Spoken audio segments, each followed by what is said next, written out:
What's up guys, and welcome back to the Scope Spirit channel. As you saw in the title, in this video I will talk to you about my first 4 months of Muay Thai training. It is something I didn't really show on Instagram, but I've been working real hard in the shadows. As you might have noticed after all these videos, I really like the number 5, with the 5 letters of scope, the 5 dimensions in the scope analysis series, the 5 anime lessons, etc. That's why today I will share with you my experience during the last 4 months by answering 5 questions that you might have before starting a combat sport like Muay Thai. How are the training sessions structured? Of course, it might be different in other gyms, but at my gyms, this is how it's structured. After we do the classic Muay Thai greeting, known as the Y, we start the session by warming up our joints and by doing some stretching for our muscles. The little exercises we do during the warm-up are really focused on certain muscles and joints that we're going to use a lot afterwards, like the ankle, the shoulders, the wrist, the neck, and the hips. Then we usually start the cardio routine by running inside the gym or doing some jump rope. Once the body is getting warm and the heart rate is accelerating, we start doing some interval training that push us to our limits and finalize the warm-up. This part is done in order to prepare us for the real conditions of a fight with intense rounds and then some little breaks.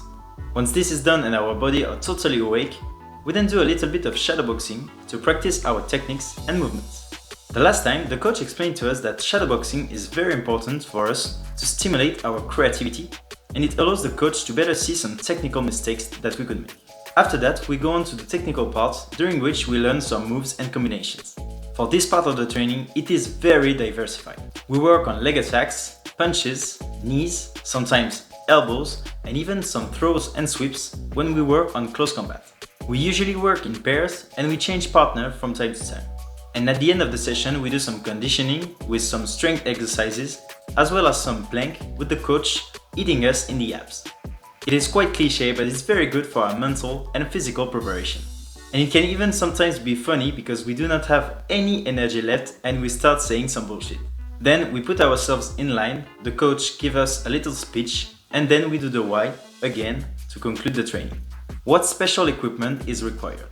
So for all combat sports, you will need some classic combat equipment as well as some specific combat equipment for your own sport.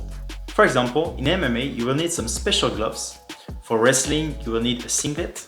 And for Muay Thai, for instance, you might need some elbow pads after a few months or years of practice. But in order for you to have an idea, here are the things I bought for Muay Thai. So obviously a pair of gloves for the punches, usually it's 12 or 14 ounces. Then in order to protect your hands inside the gloves, you will have some straps. In order to avoid losing a teeth during a training, obviously you have a mouthpiece. If we go down on the body, we then have the cup to protect us from unintentional groin strikes. We also have shin guards to practice our kicks without hurting ourselves or the partner. And finally, the accessory which is not here to protect us but that we use a lot, the jump rope. Of course, there are also other equipment that I don't have, like elbow pads, headgears, etc. How to choose a gym? This question was one I really had at the beginning. Like, how do I know that this gym is the one for me? Before telling you a few elements that will help you to choose your gym, it is important to decide which martial art or combat sport you really want to do. For this choice, you can obviously pick the one you really like, but you can also go online to get some information about the different combat sports. Once this is done and you have a few options in the town you're living in, here are 3 main points that you need to take into account when you choose the gym. First, in order to be consistent in your sport, you need to choose a gym really close to where you live.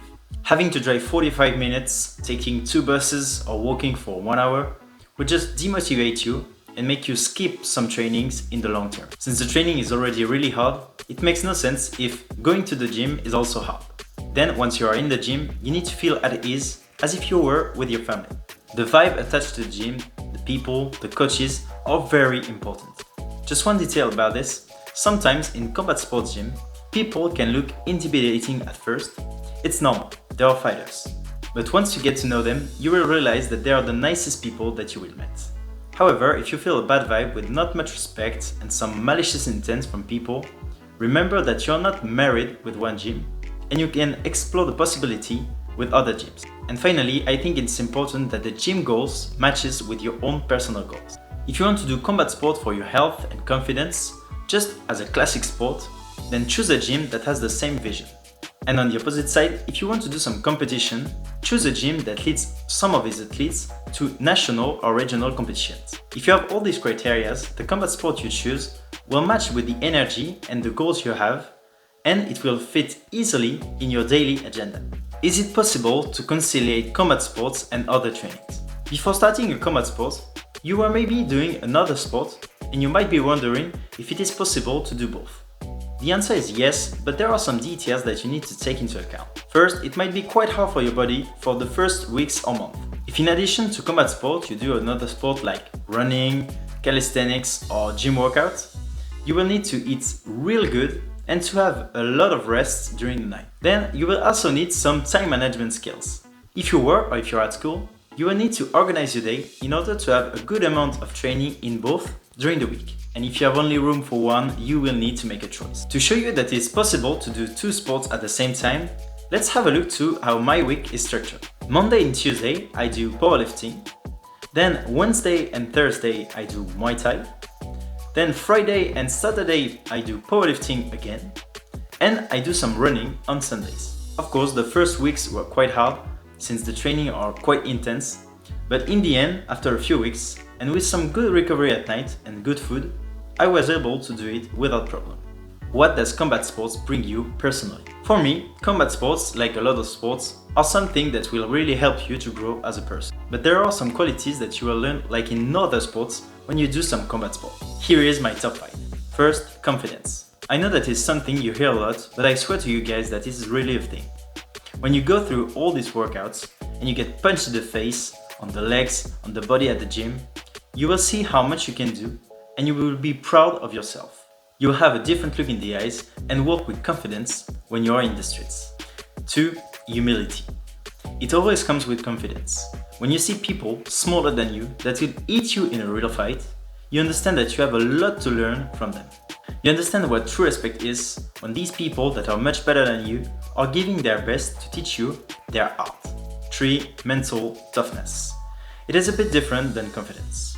By doing all this insane training, you push past your limits all the time and you start to understand that it is your mind that dictates your body. And if the mental part stays tough, you know that you can do anything physically. 4. Discipline. After going to training week after week, even when it rains, even if you have a bad day, even when you don't feel like it, you learn to be disciplined.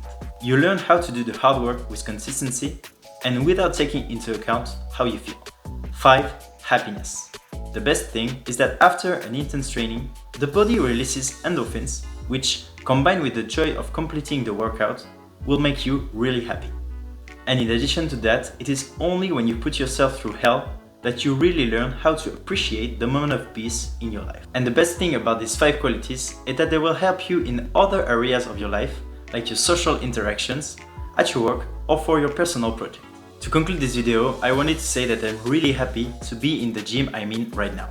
We have coaches that are both kind and hard on us at the same time. They explain to us the keys to become better, and they make us push past our limits. I'm always happy and proud when we finally conclude the training, most of the time at 10 PM. Of course, I'm still a beginner in the sport, but I make progress every time. I will continue to invest myself in Muay Thai in order to reach my goals in combat sports. And of course, I will continue to share with you guys my journey in combat sports. Oh, and regarding strength sports, and especially powerlifting, I will be doing a video in September to conclude on my 2 years of powerlifting and to show you the progression. So that's it for the video, guys. I hope you really liked it. If you have started a journey in combat sports or strength sports, do not hesitate to share your progress in the comment section down below. Have a very nice day, keep working hard, and I'll see you soon in the next video. Peace out.